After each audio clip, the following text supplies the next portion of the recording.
अस्सलाम वालेकुम दोस्तों, कैसे हैं आप? ठीक ठाक हैं, बखैर वफ़ियत होंगे, उम्मीद है। और जो लोग फ़र्स्ट टाइम मेरा चैनल देख रहे हैं उनसे मेरी रिक्वेस्ट है कि कमेंट करें, सजेशंस दें, थंब इम्प्रेशन को प्रेस करें, वीडियो को लाइक करें और चैनल को सब्सक्राइब करें। आज हम जो है वो सेक्शन 12 जो है गार्डियन एंड वार्ड एक्ट 18 जो है उसको जो है वो डिस्कस करेंगे, गार्डियन एंड वार्ड एक्ट के सेक्शन को। तो उसका जो टेक्स्ट है उसको पढ़ते हैं, आप लोगों के सामने इस चीज़ को डिस्कस करते हैं। सेक्शन 12 क्या कहता है? Power to make interlocutory orders of the production of the minor and interim protection of the minor and property. अब आर्जी एप्लीकेशन जो है, जब गार्डियन की पटिशन किसी कोर्ट में जाती है तो उसमें एक आर्जी नाबालिग की हज़ानत की एप्लीकेशन दी जाती है कि नाबालिग को जो है वो आर्जी तौर पर पटिशनर के हवाले किया जाए।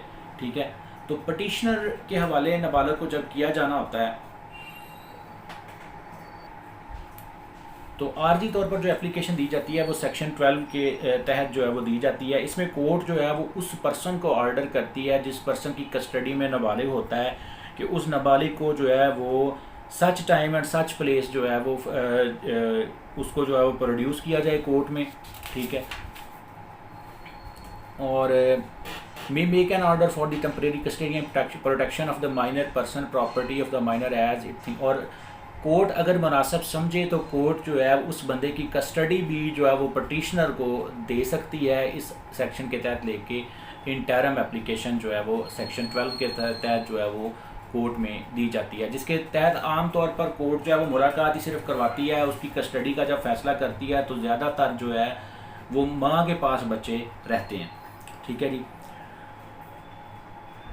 और अगर वो माइनर जो है वो एक फ़ीमेल हो, गर्ल हो, जो आमतौर पर इस्लामिक जो है वो कस्टम्स को फॉलो करते हुए आमतौर पर गैर महरम लोगों के सामने ना आए, तो जो तरीक़ाकार जो है इस्लाम में दिया गया है उसके मुताबिक उसको जो है वो उस रवाज के मुताबिक, कस्टम के मुताबिक जो है वो फिर लेके आया जाएगा, बापर्दा तरीके से लेके आया जाएगा। और जिससे उसकी मुलाकात करवानी है पटिशनर के साथ, वो उसका बाप है, माँ है या महरम है, तो फिर कोर्ट उस हिसाब से जो कस्टम और मैनर्स बनते होंगे उस हिसाब से उनको टाइम देगी कि वो वहाँ से बैठ के मुलाकात कर सकें।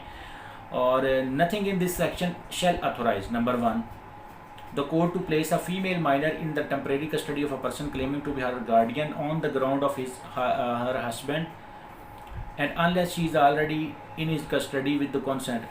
इस सेक्शन के तहत कोर्ट जो है वो किसी माइनर फीमेल को टेम्परेरी कस्टडी उसके हस्बैंड को नहीं देगी अनलेस अनटिल जो है वो लड़की पहले ही अपने खामद के साथ जो है वो रह रही हो with consent of her parents.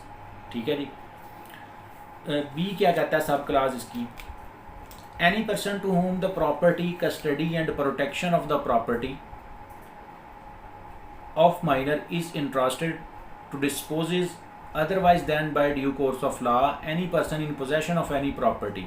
ठीक है, तो ये काम भी नहीं कर सकते। Any person to whom the temporary custody and protection of the property of the minor is entrusted, किसी बंदे को उस माइनर की आर्जी कस्टडी उसकी ज़ात की हद तक या उसकी प्रॉपर्टी की हद तक दी जाए तो dispossess otherwise than by due course of law any person in the possession of any property. तो अगर आर्जी कस्टडी किसी प्रॉपर्टी की या किसी पर्सन की ज़ात की हद तक किसी गार्डियन को दी गई है तो वो विद कोर्ट उसको कभी भी ये ऑर्डर नहीं कर सकती कि without due process of law आप इस चीज़ को डिस्पोज करें। ठीक है, तो मुझे उम्मीद है कि सेक्शन 12 को जो है वो आप लोगों ने सीखा होगा, समझ लिया होगा। तो दुआ में याद रखिएगा। अस्सलाम वालेकुम।